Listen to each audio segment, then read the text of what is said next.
that it is not oppressive to see the littleness of your life in connection to the largeness of God's victory.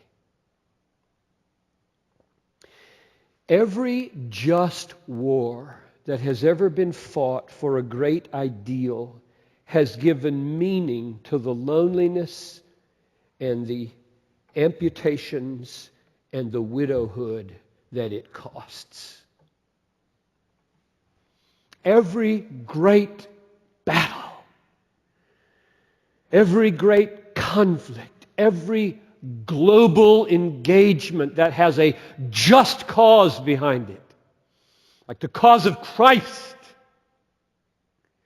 is what gives meaning to the widowhood who loses the husband in the conflict, gives meaning to the amputations, gives meaning to the long seasons of loneliness when he's in Iraq. It's not turn away from the big issues of life because my life is made up of little things. No, don't turn away. Immerse in, dive into the ocean of God's magnitude and the greatness of His victory and let it saturate all the little things. These have meaning because of that.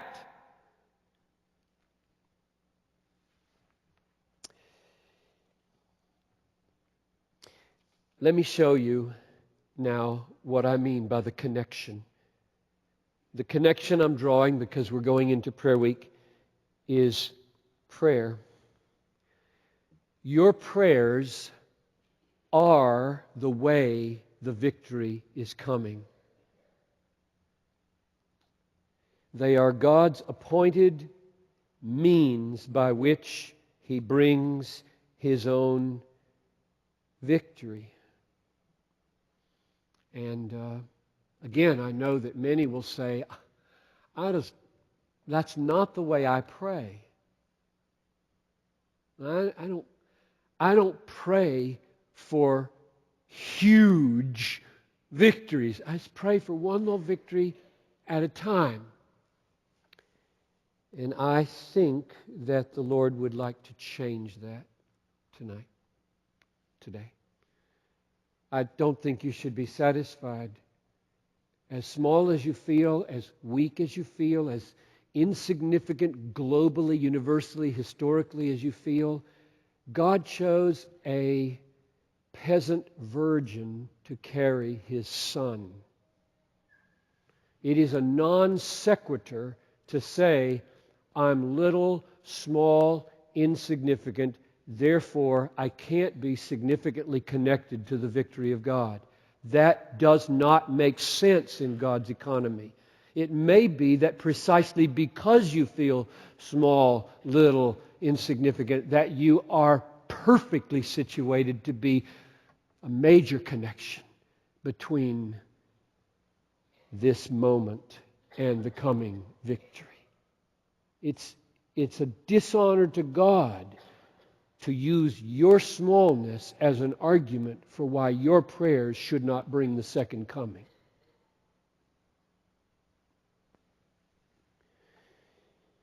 So let me show you this connection. If you wonder, where's Isaiah 37? The text, it's coming. Here's my plan. I'm going to quote 9 passages of Scripture, fairly briefly, to show you the connection between your life of prayer and the victory of God. And then I'm going to close with one of the most stunning examples of prayer and the victory of God that I know of from Isaiah 37. Don't bother looking these up. I'm going to move too quickly. You can jot them down if you want to look at later. But just listen carefully and be praying, Lord, awaken a new passion for prayer in me this year. Speak to me. Grant that I would participate in the coming of your victory the way I should. Matthew chapter 6, verse 9, the Lord's Prayer goes like this. Jesus said, pray like this. Pray like this. Our Father in heaven, hallowed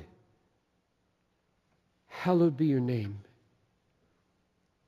Your kingdom let it come. Your will on earth, like it's done in heaven, let it be done.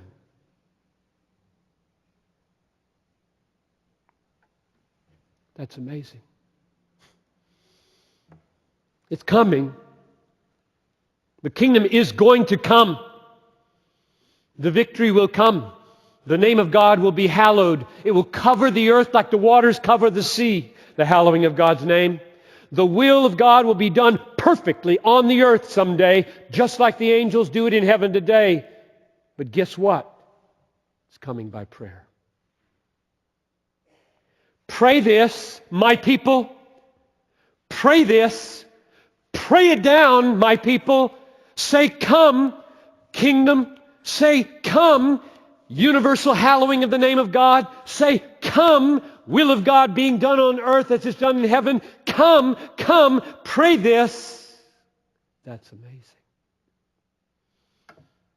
Don't say you do not make a difference in this. If you have ever prayed the Lord's Prayer with understanding and faith, He will come because you ask Him to.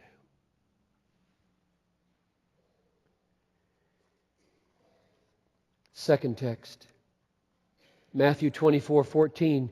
This gospel of the kingdom will be proclaimed throughout the whole world as a testimony to all the nations, and then the end will come. In other words, the good news of King Jesus and His salvation is to spread throughout all the nations as a prelude to the victory.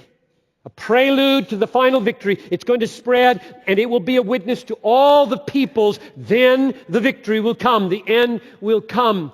And you know how it is spreading. It is spreading by people. Lay people, evangelists, missionaries, pastors who open their mouths and speak the gospel. And therefore, Jesus says this in Matthew 9:37, the harvest is plentiful, the laborers are few. Therefore, pray earnestly to the Lord of the harvest to send out laborers into His harvest. There is no doubt Matthew 24:14 is going to happen. This gospel of the kingdom will be preached throughout the whole world as a testimony to all the nations, and then the end will come. There is no doubt this promise will happen.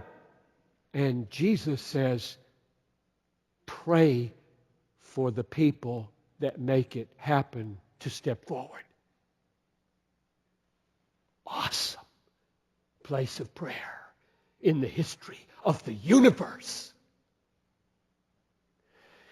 Number 3, Jesus told a parable, Luke 18, verses 1 following, about an unrighteous judge and a widow comes and badgers him. The point of the parable, he says in verse 1, is that you ought always to pray and not lose heart. Always pray and not lose heart. And this widow keeps coming to him and she says, give me justice against my adversary. And he's very resistant. And finally, he gives in and he gives her justice. He vindicates her over against her adversary because she's so persistent. And then Jesus makes this point. Hear what the unrighteous judge says.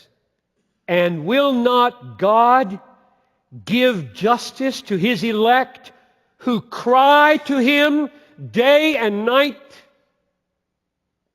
Will He delay long over them? I tell you, He will give them justice speedily.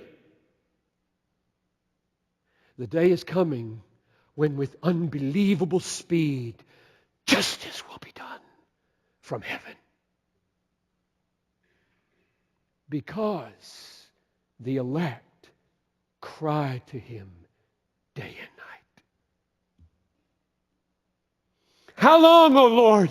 Vindicate your people. They suffer around the world. They are mocked. They are torn to shreds. They are sawn in two. They walk around in sheep's clothing. They hide in caves.